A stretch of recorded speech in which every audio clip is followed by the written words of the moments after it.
Hello guys, this is Sai Denny's and we're back with another 2-minute Q&A Tuesday, and today we're going to talk about cashback credit cards. So let's get right into it.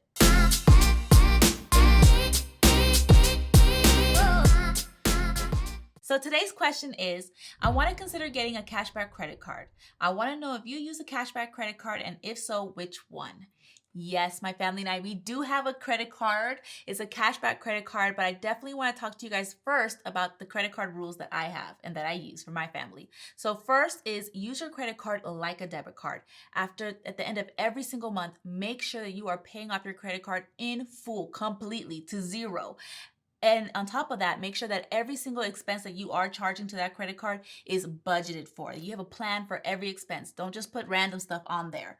After that, make sure that you're not just getting credit cards just for the points or anything crazy like that. I know how tempting it is to spend more and more money just to get to those credit card points, goals. So that's one thing that my husband and I were very aware of when we were talking about getting a cashback credit card. We didn't want to feel like we were chasing credit card points or getting into the temptation of spending for our lifestyle and our bills. That's something that a lot of people do to kind of maximize their credit card, because I know that a lot of people, when it comes to credit cards, you always tend to spend a little bit more money when it comes to lifestyle expenses than when it comes to bills.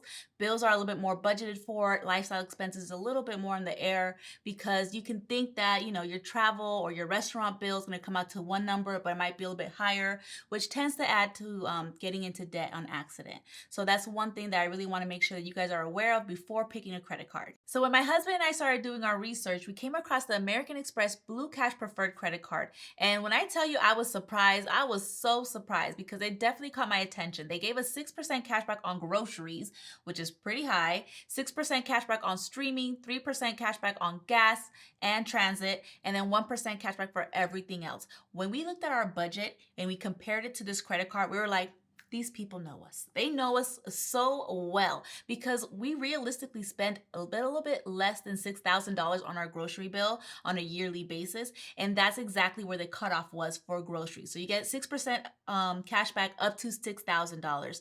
And it actually promotes you to stay on budget, which we love, because once you go over $6,000, it drops the cash back down to 1%.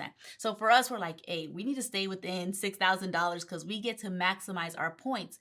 And when we did our budget, again, we were reviewing everything before we finally pulled the trigger. We're like, you know what? This credit card does have an annual fee, but the fee will pay for itself if we maximize, our budget and how we're actually spending this and using this credit card. And we realized, we realistically don't have to save for, let's say, Christmas. And that's something we decided to do this year, because we already had it for about 1.5 years now, going on 2 years. And we're like, wow, this credit card allows us to save for Christmas without having to save for it physically within our short-term goals account. That's something that I loved, and I'm super excited to actually utilize this Christmas. So once again, do not forget to use your credit card like a debit card. And when it comes to credit cards, make sure you're doing your research. One thing that I didn't say is that you cannot use the grocery cashback when it comes to big stores like Walmart, Target, or Costco. It's more for your local grocery store. So make sure that actually fits for your actual rhythm or flow of how you buy groceries and spend your money. And 3, be purposeful. Make sure you're not just out here chasing points or chasing cashback. Make sure that you're sticking within your budget and you know exactly why you're spending your money. All right, you guys, I hope you enjoyed this video. Do not forget to subscribe to my YouTube channel, follow me on social media, and share this information with all of your friends and family. And if you want more information on credit cards, definitely check out my website, thepoisedlifestyle.com. Bye.